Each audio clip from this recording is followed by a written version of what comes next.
In episode 7 of Write, Publish, Repeat, Sean and I give our year in 2024 review.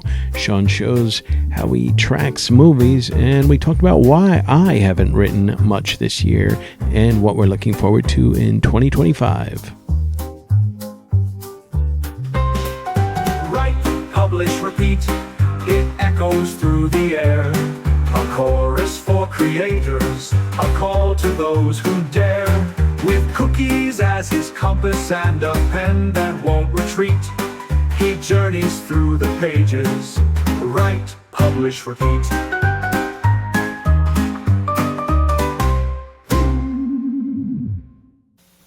Hello and welcome to Write, Publish, Repeat, your show about writing and publishing and repeating. I'm never going to get this the same way twice, by the way.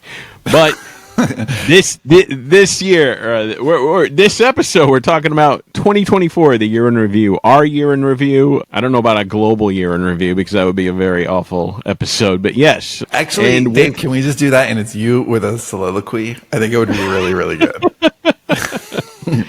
Actually, that would be bringing worst show ever back, I think. Yeah, I'd be like Charlie Day pointing at the conspiracy board. Anyway, this is Sean Platt, who is our guest today. And it's really silly that I'm calling you guest because, really, I mean, you're the co-host. I've tricked you into it. And it does seem like that. But for those at home, I'm actually really into it now. So at first, I was like, all right, Dave, this is all yours. And then you're like, please no. Please don't do this to me. And I really have to admit, I'm having a lot of fun. And so originally we were going to do a Write, Publish, Repeat podcast and then a Story Merchants podcast. And then I kind of just had so much fun doing the Write, Publish, Repeat podcast. I think that's kind of it. And then I know there's another podcast that we're planning for the new year that's more craft focused. But that's not my show either. I'll just be a supposed guest there unless the host pulls me in to give me another weekly show, but I don't think that's going to happen. So I'm just, I'm good with that. I might do episodes down the road where I interview somebody that you don't give a shit about or whatever because you're a bastard. But yeah, I think I'm just going to slowly step back a little more each episode until you are just talking 98% of the time. And then I think it'll work perfectly. I think you will be very, very happy. So since this is my show, we want to talk about 2024 year in review. And where do you want to start with this? Well, I actually want to start before we actually get into the subject. I want to start by reading a comment from. Is it from me? No, it's from. I'm going to say this wrong. Cat Fitor 90. Oh, no. Mr. Kidders, 99? Yes. Yes. So this is a comment on our YouTube channel. Oh, okay. Okay, so I'm just going to read this. Dave, fellow night owl here that has your back. And with all love to Sean, even though he's another one of those self-righteous early birds like the one I love and married, he is wrong in only attributing our schedules down to willpower. Sorry, Sean. It's all about chronotypes. I recommend Daniel Pink's book, When, or its source material, Internal Time, by Till Ronenberg. In a nutshell, there are 3 basic chronotypes: lark, third bird, and owl. To really oversimplify, the larks should do their important crap in the early morning, third birds would do theirs in the early to mid-morning, and owls should do theirs in the late afternoon and evening. And before anyone suggests we just change our chronotype, the world is against us, Dave. It is mostly genetic. We are born this way. If you have the ability to design your own schedule, you are best served to comply with your cellular programming and chronotype. Lean in, my friend. Love the new show, and thanks for all the help over the years. I'm a longtime fan. So I love that comment. Thank you very much. And I win. Yes, thank you. Yeah, there is. First of all, I love Daniel Pink. I haven't actually read that book, but now I'm absolutely going to. I loved his book Drive. It was one of my favorite nonfiction books that I read in the last 10 years. And it reminds me of what she's saying, reminds me of when I read Susan Cain's book, Quiet. And it's called Quiet, The Power of Introverts. And before that, my entire life, for very obvious reasons, I don't blame anybody for this, but everybody told me I was an extrovert. I come off as an extrovert. I totally get why somebody would think I'm an extrovert, but I'm not. I'm an ambivert. And that book taught me that word, which is basically I'm highly verbal. I'm super good at playing an extrovert, but I have a lot more in common with introverts than most extroverts do. And it was reading that book was kind of a life changer for me in a very small way, because I still remember the exact moment. I was walking around the block, listening to it on audiobook, and there was this part where she says, okay, I'm going to give you a test. And if you're an introvert, you say this. And if you're an extrovert, you say that. And you'll know what you are. And so the whole time I'm listening, it was like, yes, no, yes, no, no, no, yes. And, when it's over, she says, well, if you weren't all on one side or the other, you're an ambivert. And I'd never heard that word, and it really helped me to understand myself better. And it also reminds me of a time, actually, that's another story. It doesn't matter. Point is, I'm grateful for that comment, because I love it when people are really listening and engaged and calling me on my shit, because I say things with such a definitive voice sometimes that, even when it's bullshit, it can come off as not. So, do we have that Dave was right sound effect anymore? No, but can we get when it says Sean is wrong? I feel like you should get a soundboard with I got to figure that out. When I do that, this is going to be an entirely different show. Oh, you're like a morning zoo. I can't wait. I think it'll be really, really good. So anyway, I really loved that comment and thought that was a great way to start. So now we can talk about 2020. Well, no. Now you started this, so I got to go down my own little fucking rabbit hole. I was talking to my mom recently, I mean like 6 months ago or so. And is that how often you talk to her? Like once? Yeah, once every 6 months. Yeah, I'm a horrible person. And we were talking, and she said something that surprised me about like how everybody on her side of the family was like night owls. I didn't know this. I didn't know this growing up, that my mom, had trouble sleeping at night. And I was just in my room awake, just staring at the ceiling or sneaking TV or books or whatever. So yeah, definitely. I do think there's a genetic side to it. And yeah, my son, fortunately, sometimes he'll stay up at night because he's got friends and a social life and stuff. He'll be playing video games. But normally, he can go to bed like 9, 10 p.m., and he's up at the crack of fucking dawn. Oh, he's that's my people. I honestly wish I could sleep in a little bit more, and I can't. I was at an event one time in New Orleans, and I'd been with this group a few different times, and they party way too much. I go to bed early. I'm not a partier, so I would just, when the music comes out and the drinking starts, I just go to bed and get up early.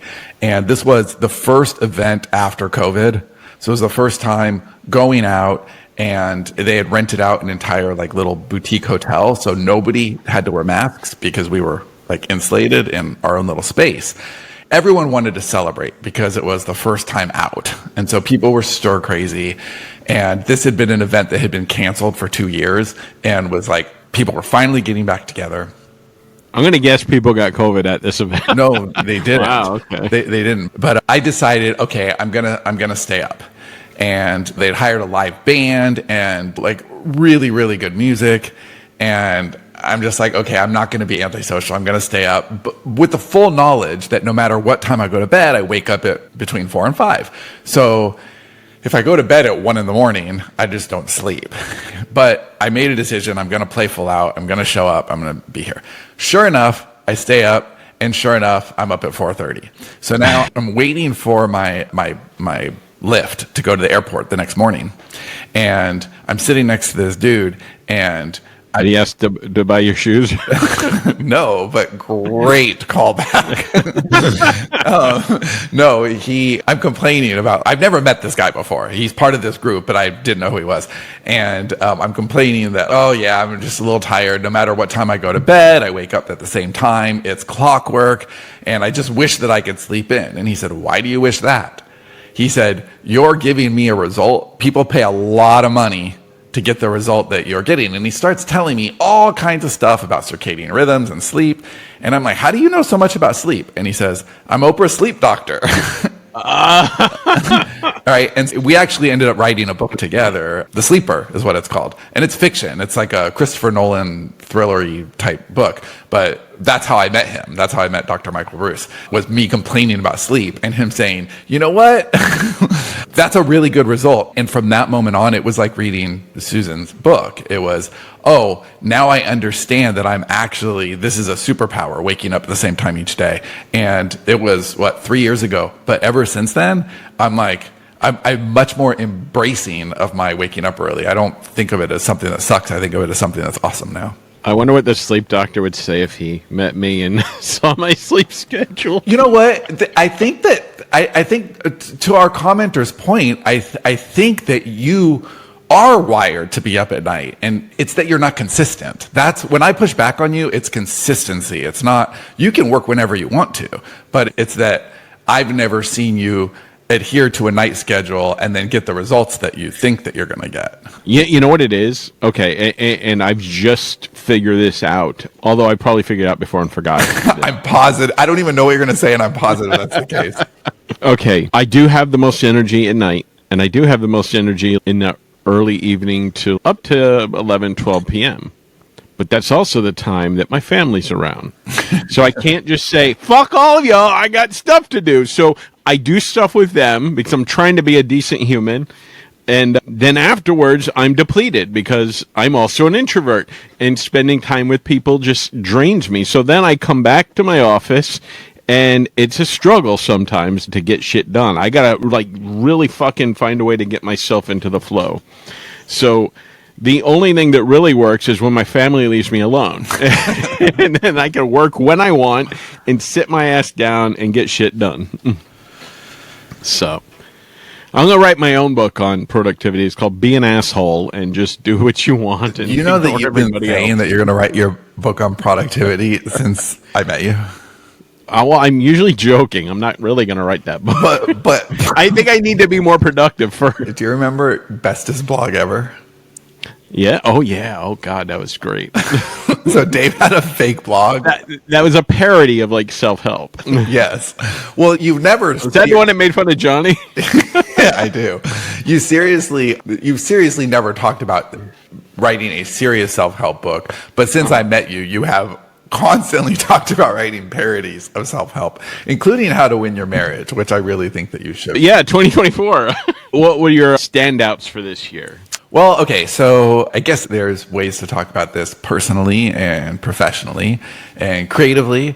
For those of you who know me, I pick up a word every year, and the word is kind of a guiding light, and it's not like I'm religious about it, but... So it's your word of the year that you then inflict on everybody else? That is correct, yes. And I'm just having this idea here. You should, every year, tattoo that word on your arm. Oh, fuck. Just have a list. That would be so awesome looking. No. Holy shit. You know how cool that would look? It would look cool. I used to say the only tattoo I would ever get is like a wedding ring tattoo. Well, actually, that's my wedding ring. I showed you my aura ring. This is my wedding ring. Because that is married to aura. That works with the idea of a tattoo. It's permanent, right? Like, I can't imagine ever being married to anyone other than Cindy. And so that would be a permanent thing. I'd be willing to put that on my body. Although, there's no reason to. She's not asking me to. I don't want one. I just think it was, that's a good reason for a forever tattoo. However, I did meet somebody this year. It's somebody I'm co-writing a book with, and he's on the team that is bringing back the woolly mammoth, right? So he's, right. He's badass. And he has a tattoo of his fucking DNA, which is the most badass tattoo I've ever seen. So he should have a tattoo of Kendrick Lamar's DNA. That would be badass. Why don't you do that? I will. I also owe you the Kendrick Lamar listening because you've been on me for we have a live listening party. Yeah, and you have not.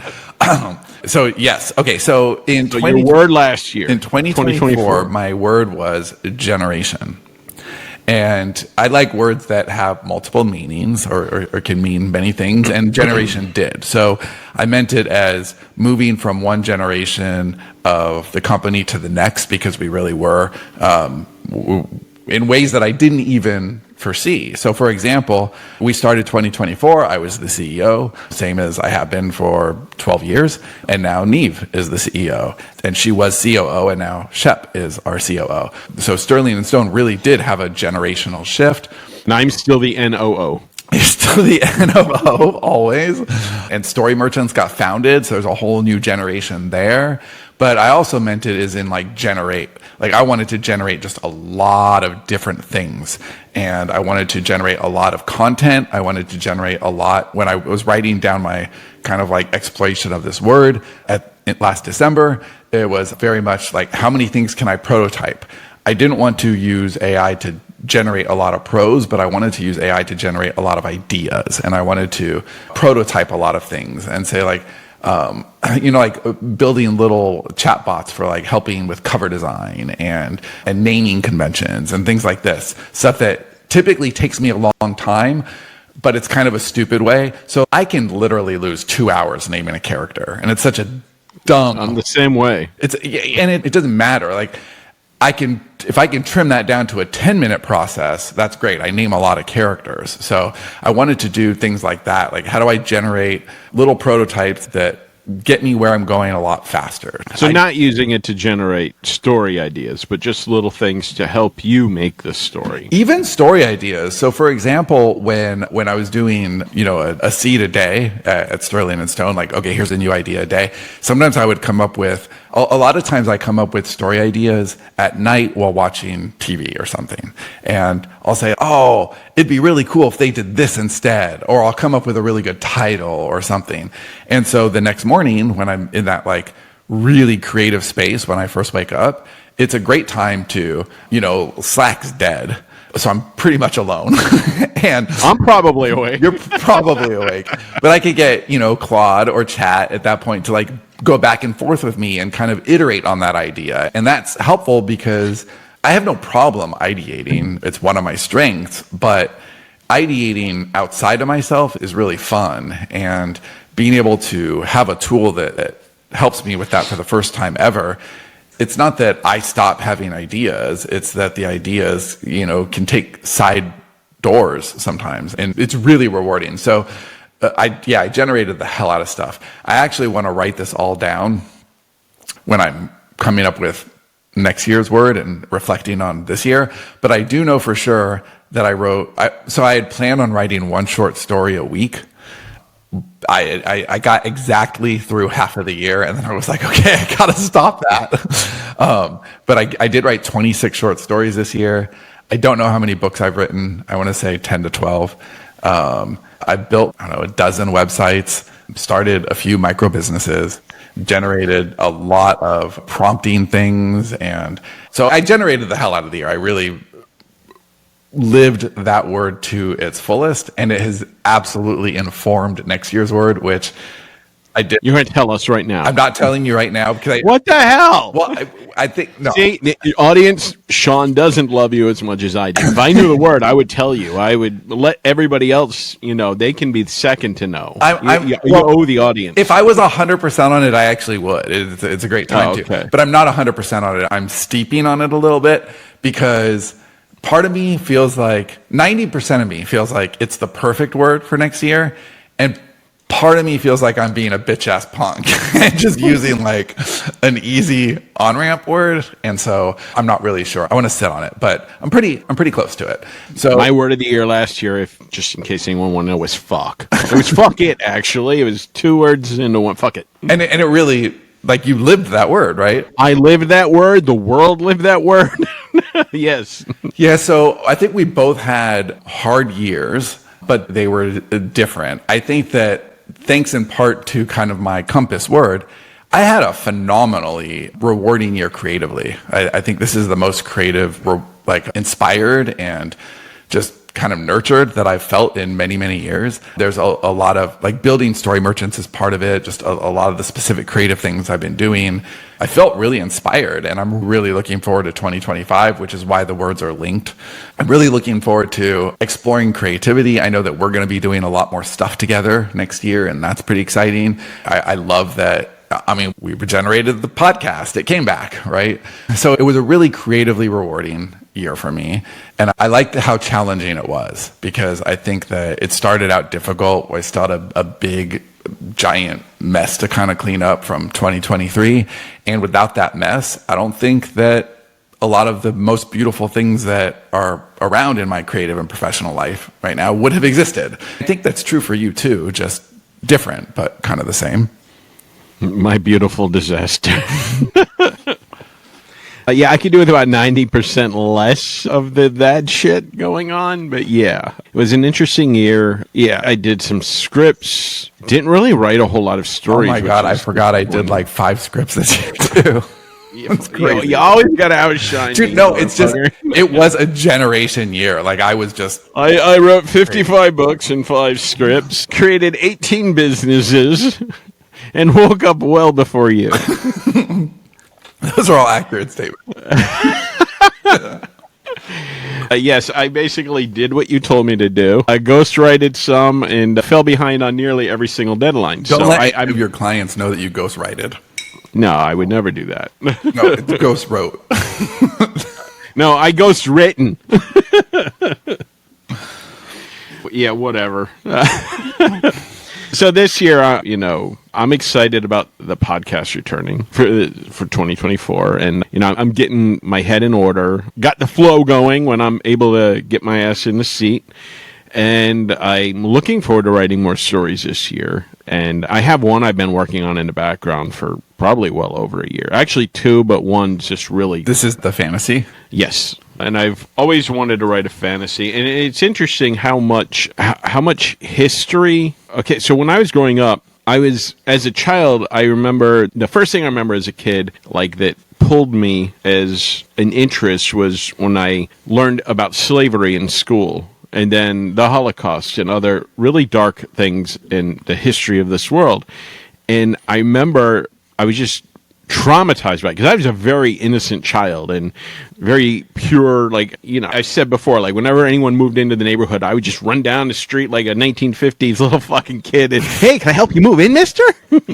So when I learned these horrible things happened, I began to read history back then, trying to understand why people do what they do. And I think that's always informed part of my storytelling, like why bad shit happens, why people, even sometimes good people, do bad shit, but usually bad people doing bad shit.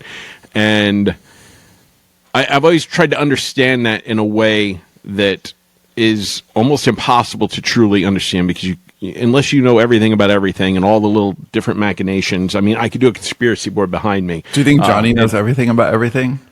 Maybe. Everything about everything all at once. I don't know. I've realized, like, I'm reading, like, little more history, because for a while, like, school didn't do very well with history classes. There's only one history class I ever had that engaged me. All the others were very rote, very sanitized, and boring. So, you know what? So for a long time, completely made me realize. I mean, I knew my history classes were all shitty. You know what made me realize that all the history I had was a joke? Was watching The Watchmen on HBO a couple of years ago, and it was like, oh my God, yeah. I just felt so gross as an American that not only that Tulsa happened, but that I was never taught about it. That growing up in this country, like the Tulsa massacre, no, that didn't happen. And it's not that I trusted my history books before then, but that just threw it all out. I was like, okay, fuck you, American history, pieces. So I read more and more about history, and not just because I'm becoming an old man that's reading about history, but it kind of really dovetails into this story I'm writing. And I don't want to say too much about it. I'll just say it has to do with witchcraft. I'll say that much. And I find it very interesting, the history of how society and certain religions have oppressed women. And this story is going to do that, but in a very entertaining, sort of fantastical way. You're going to oppress women in an entertaining and fantastical way? No, this story will be entertaining, but deal with dark subject matter, kind of like His Dark Materials deals with dark shit. Or that's so funny, because when you were, so you were talking about this book before we started recording, and I knew we needed to get to start recording, so I didn't go down that rabbit hole. But I was going to say, is it like his Dark Materials? Because you were saying some things that reminded me of that, and so I love that parallel. I mean, a little bit. Game of Thrones, Handmaid's Tale, like yeah, but his Dark Material very specifically targets religion in some way. Yeah, and I don't want to target religion per se, because I don't have an axe to grind with religion. I have an axe to grind with just the people that do awful shit. You have an axe to grind with religious leaders who are out for themselves. Yes. Yeah, very much so. I've always been sickened by that, but not by people, that are, just going about their lives. And yeah, you don't have an issue with the local minister or any of their parishioners. You have a serious beef with like any televangelist ever. Yes, I actually like the people at my wife's church. Like, I've seen them do a lot of good things for people, and I have no ill will towards that. Well, people don't go to church to be evil. I mean, generally. But it is power corrupts, right? Yes, very much so. I'm reading, like, history, and it will inform my fantasy world in a way that I think will really make it feel fleshed out. So that's what I've been doing this year, like in the background while I'm doing stuff to help the company and other shit like that. And that's why I haven't written a proper book. I've really been kind of deep into this, and I'm hoping to write it this coming year, and maybe it'll be awesome. I've had many people come up to me because I've talked about writing fantasy in the past on this show or the other show we did.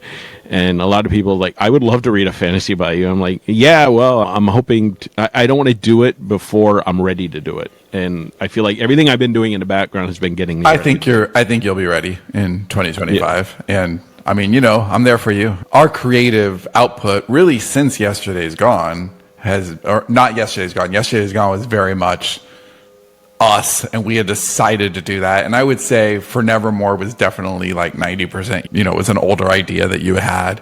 And I think White Space was very much us. And then after that, I think that in our partnership, I've always deferred to whatever you want to write, I'm there. And I feel like this is the same thing. If this is what you want to write, I'm there with you, dude. And I do think it's interesting because we had a little pre-conversation before the show, and you've always had an interest in like, alternative history and stuff. So I didn't really think about you while writing this book, like, other than, Sean probably won't want me to write a fantasy because I haven't before, and we might not be able to sell it well. But given your interest in all these other things, I think it might be like more magical than I would have thought. Oh, yeah. I mean, I love alternative history, but I think what you actually mean is alternative archaeology and like prehistory, right? Yes. So I strongly feel that our people, like the human species, has this collective amnesia. And there's just this whole long era that existed before this global cataclysm. And that reality is very inconvenient for the established, timeline.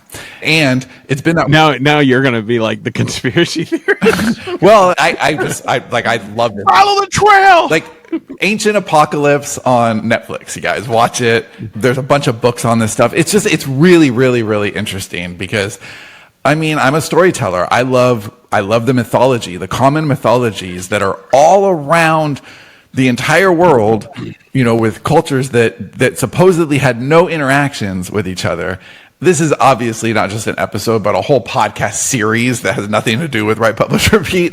But I am deeply, deeply interested in this stuff. Coming next month, our new podcast. Dude, that is a podcast I would do. I would totally do that. I would just need somebody who, like, if we knew their shit. Like a real, where I could just ask questions and, that'd be a daily show.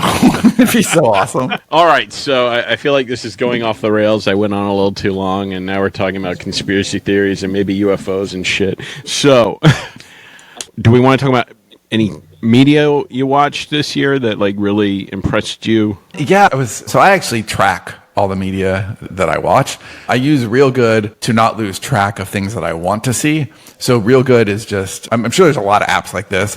The one I use is just the one I happened to use a few years ago, and I desperately need this. Does it tell you? Okay, so I've been searching for something. Like, I'll see trailers and shit. Like, I watch the trailers a lot so I can put them in the newsletter. but also so I can know what's coming out and, mark that shit. I want to watch it. So does it alert you like when something is streaming on a particular channel? Oh, yeah. So anytime I want to see something, I tag it on Real Good. And what I love about it is I'll say, so for example, Cindy and I were watching a documentary on Spielberg not too long ago. And sure enough, as we're watching it, I'm like, oh, I haven't seen that in 20 years. I haven't seen that. And I'm just tagging a bunch of stuff. But these movies aren't necessarily available on streaming right now. And I subscribe to a bunch of streamers, but that doesn't mean that anything at any given time. But all of a sudden, Minority Report will pop up. Oh, Minority Report's on Paramount Plus now, And so anytime you have these lists, movies I want to watch, and it'll say movies you want to see and movies I want to see on my streamers. So you put which streamers you're subscribed to, and it'll just organize that for you. Or I'm like, oh, I want to see this movie when it comes out and it's in theaters. Deadpool versus Wolverine. I want to see that as soon as I heard about it. So I put it on the thing. It doesn't show up on Real Good as something I can see when it's in theaters, but as soon as it's on Disney Plus, boom, it's on a list. So that's really, really helpful for me, for all TV, all movies. And I try to watch a variety of stuff. I watch documentaries, docuseries, movies, limited series, regular series, and stand-up, or like kind of the buckets. And I try to watch one of those things each week. So one from each bucket? Yeah. So, oh my! So, but it's more. How the hell do you have time to watch all this shit? Well, you're also working more than anyone I know.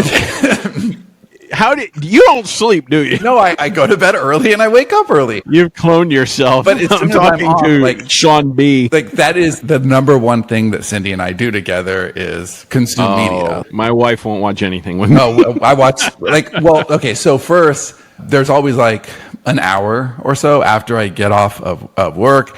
And I'll watch something while Cindy is cooking dinner, and then she brings it in, and then we watch something together. And, so we're always watching something, and we have routines. So like every Friday night is we watch something that we've never seen before. That's always new movie night. Saturday night is always, hey, let's watch something that we love that we haven't seen in a while. It's revisiting. Because I really... Nostalgia. Yeah, well, not just nostalgia, but there's a lot of that. We'll watch like an old Indiana Jones or something. But also, it could be something I saw just a couple months before, but I'm trying to revisit it. Because for me, a really good piece of media, I always enjoy it the most the second time through. Because I'm not consuming it for the first time, so my curiosity is sated, and I'm looking at it more from like a practical, how does this thing work kind of way. So I really like that. And then Sundays, we'll start a limited series. And limited series happens to be my favorite kind of TV. Because they're one and done, like you can really just get into the characters. I don't have to worry about coming back, over and over. There are some exceptions, or I guess, I don't know, variations. So we watched all 5 seasons of Fargo this year, which is an anthology series. So it's a limited series that is actually a series too.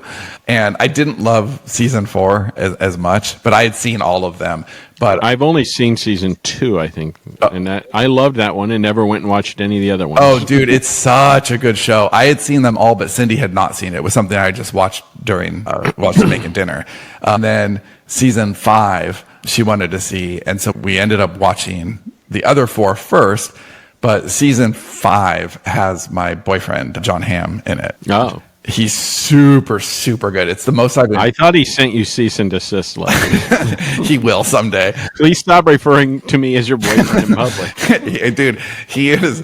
I really, really love him as Don Draper, and this is the most I've enjoyed him since Don Draper is season 5. And Juno Temple also just crushes it in season 5. So that was some of my favorite TV this year was Fargo. But I want to say I don't know if this is the best limited series I saw this year, but the one that maybe surprised me the most in just like, oh shit, especially because it was on Netflix. Netflix typically does not have the caliber of television that HBO would have, or these days it's actually, Apple has just come in and decided that, oh, HBO, you're not interested in being HBO anymore with your whole Discovery. Well, they hired one of HBO's like top programming people. Yeah, well, you can feel it, and you can smell it, and you can see it, because Apple has just stepped up. Like, their programming on average is really, really great. But this wasn't an Apple show, and it wasn't an HBO show, but one of the most original and just well-written and kind of surprising limited series that I saw this year. I don't know if you've seen it, but Baby Reindeer. Did you see Baby Reindeer? Yeah, I did see that. Yeah. How'd you feel about Baby out, Reindeer? actually? I was conflicted on it. I loved it as a show. Conflicted because I'm always a little bit bothered about true crime. Yeah. And this isn't, I don't know. This falls into true crime. Yeah, but no, there's a lot to be conflicted about. I don't disagree. Yeah, but I'm bothered by true crime because a lot of times you're seeing one person's perspective and you don't know the full story. And as a reporter, like, that's something I learned very early on. Like, there's always more than one side of the story, and it's rarely portrayed that way in the media or in popular fiction and stuff. And I would rather see a fictionalized version of that story than one that's, quote, true, because the reality, I don't know the situation. I don't know how bad of a guy this guy was. I mean, he didn't sanitize himself. He was pretty shitty in the show. But the extent of, I don't know, like, I feel almost a sympathy for the person that was stalking him, even though she might not deserve it at all. I don't know. And that's what bothers me about it. I don't know. So I don't know how to feel about the show. Well, that's fair. I mean, but it was great. It was very well done. It was phenomenally done. So yes, episode 4. They better not do another fucking season. Yeah, no, I couldn't take another season. And I actually watched those all back to back. I think Cindy and I watched it in one night, all in one, like a movie. And it's a lot. It's a lot all at once. And episode 4 of that show it's remarkable television. And that's what I want. I mean, sometimes I just want the comfort of something great. But every once in a while, I just really want to be surprised with some sort of visceral experience that I've never had before. And I just don't expect those experiences to come from Netflix. And so I think that's why Baby Reindeer ranked a little higher, is because it surprised me in a few different ways. Yeah, there are a lot of good shows on Netflix, especially from other countries, and unfortunately, I can't remember any of them because I don't keep track of shit, and I really need to do that because I'd like to remember things, but also I'd like to be able to talk about them on the show and share them because they're very inspiring things. The only thing that bothers me about Netflix is usually when they make a really good show, 2-3 seasons in, they'll get rid of it, like Arcane. I didn't see the second season 2 yet? No, because I'm waiting for my son to finish season 1 so we can watch it together, and he's dragging ass on it. He's got to be in the mood to watch like an animated thing, and I get that because I'm kind of the same way. But Arcane is just, the first season was just so fucking perfect. I don't think I've ever seen anything that good. It's based on a League of Legends game, and it has no right to be this good. League of Legends is a fucking dumbass game. I guess it's not my taste, okay? I don't like MOBAs. But anyway, this fucking show is so good. And they did another season, and then Netflix is like, okay, that's enough. We're done spending money on you. And you're like, what the fuck? Wait. I didn't actually know this. So Arcane isn't going to get a season 3? No. So season 2 took 3 years. Is that right? And there's not going to be a season 3, even though... correct me if I'm wrong, but I think on IMDb, like every episode is like a 9-something. Oh, it got great ratings. There's nobody that's saying it's shit. It cost a lot of money. And it's interesting because the people that made it the first season, and I assume the second, it's French animation team, and they love the game, and they made these trailers for Riot Games. And I could be fucking some of this up because it's been a while since I saw the behind the scenes. But I thought it was interesting. They took 6 years to make that first season. It was a passion project, and it shows. Yeah, it's stunning. It is like the writing, the acting, and the animation is just gorgeous. Yeah, there are so many frames in that. Even the very first episode, there's so many frames. Like, that should be a wallpaper. That should be a poster behind me right now. Yeah. So, yeah, that's a great show. And it bothers me that Netflix has these great shows, or shows, even smaller shows that with a sort of cult following, especially genre shows. And they're like, fuck it. Like Lockwood and Company. I thought that was great. That was a great young adult show based on a popular book series. They really are very algorithm driven. Like that pisses me off. And when a show comes on, I feel like, oh my God, if I don't watch it in the first week, Netflix might cancel it. I'm just going to leave my TV on. Yeah, that's what has surprised me about Apple, is that they are outsiders. They were very clearly buying their way into the game and then buying their way to the top. And that doesn't work typically. But for them, it has, because they are putting quality first. And you can see it in like, even as something as small as the opening credits. You don't get opening credits on a Netflix show, right? And on an Apple show, not only do you get opening credits, you get lovingly put together, crafted opening credits. They're always beautiful. HBO does that well too. And FX did it well with Legion and some other shows. HBO does that beautifully. But I just started season 2 of Bad Sisters. Which, have you seen Bad Sisters? No, dude. Not on Apple. It's on Apple, and I swear you will love it. You will absolutely love this show. You will love everything about it. It's so Is good. it like a sequel to Sister Act with Whoopi Goldberg? I don't know how to respond to that, so I'm just going to pretend you didn't say it. I hope not. It's really, really great. Do you know who Sharon Horgan is? It's familiar. No. She's an Irish comic. She had a show on Amazon Prime that I thought was really funny. I forget what it was called. I'm not very good at this either. But anyway, it's actually a remake of like a Belgian show, maybe? I'm not sure. It's a remake of another show. And it's about 5 sisters, and one of them is married to this absolute prick. You will love how much you hate this guy. I have not enjoyed hating someone so much in a really long time. And basically they all want to kill him because they hate him. Oh, it sounds like my show. Yeah, dude, you will love this. And it sounds like the Kevin Can Fuck Himself. No, it's nothing like Kevin Can Fuck Himself. It's really, really smart. It's really emotional.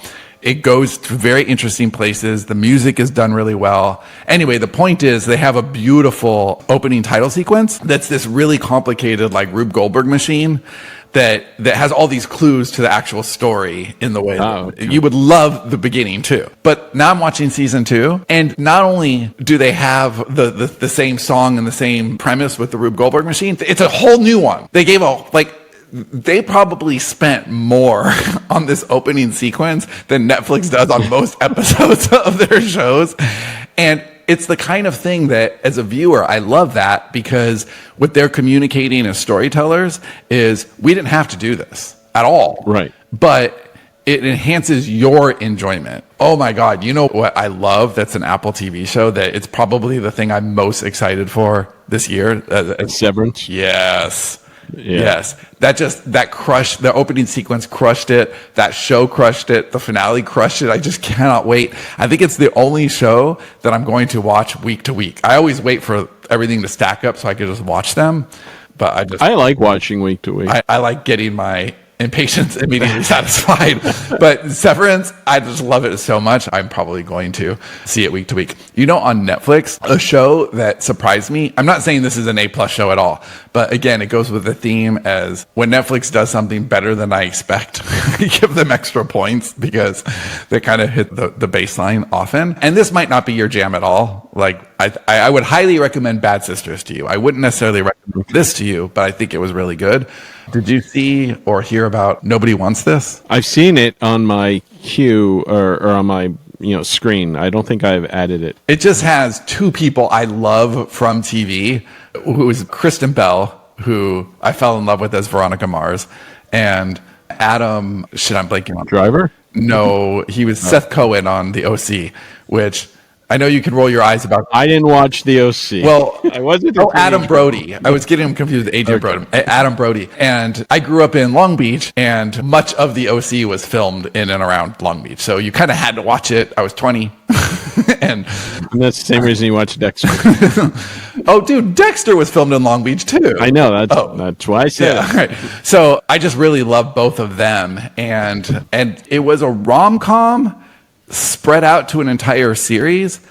And that shouldn't have worked. And it really worked. And it felt like it's been a while since the rom-com had any, I don't know, anything interesting about it. It's just kind of a tired genre. And I felt like Netflix did a great job of breathing some life into it. All right. Well, I think we've gone on pretty long here for an episode that was going to be a little bit shorter. Surprise. And I don't really have a whole lot because I did not keep track of what I was watching. So maybe next time I'll find a way to squeeze in something. Did you watch The Penguin? No, I've not watched that yet. It's fantastic. I've heard. I know there's some really great shows I watched this year, but I don't remember any of them, unfortunately. So, yeah. Do we have any call to action for the end of this episode? Just to break the fourth wall here. Well, actually, yes. I can tell you, you can follow me on Instagram for the first time in 10 years. Oh my God. Yes. My user, it's Sean M. Platt on Instagram. Are you going to be posting dog photos and videos? No, I will not be. That is a way to get that algorithm going. It will be the bridge between, we haven't really talked much about our YouTube strategy for next year, right? No, we haven't. Maybe we can do that next episode. I don't know. Yeah, well, we should devote an entire episode to it in January. But again, thank you, podcast audience, because without Write, Publish, Repeat, actually, I'm going to go all the way and thank Author Nation, because without Author Nation, I would not have had such a drive to get Write, Publish, Repeat ready and going before that. And I would not have come back with so much vigor and energy around marketing fiction and using YouTube and all of the things that we've talked about internally over the last couple of months. And so I'm really, really excited to start implementing that stuff. And we would barely talk at all. So now we have an excuse to talk every Friday. It's very, very true. So thank you, everybody. And that's it. Don't follow me anywhere. If you see me, leave me alone. And I'll see you in the next episode. Bye. Adios. In the shadows of the Sunshine State, redacted is his home, lives a man named David Wright, who pens the great unknown. Diet Coke runs through his veins, a decoy wallet keeps him rich. Paranoia fuels his pen and creativity's his niche. Write, publish, repeat.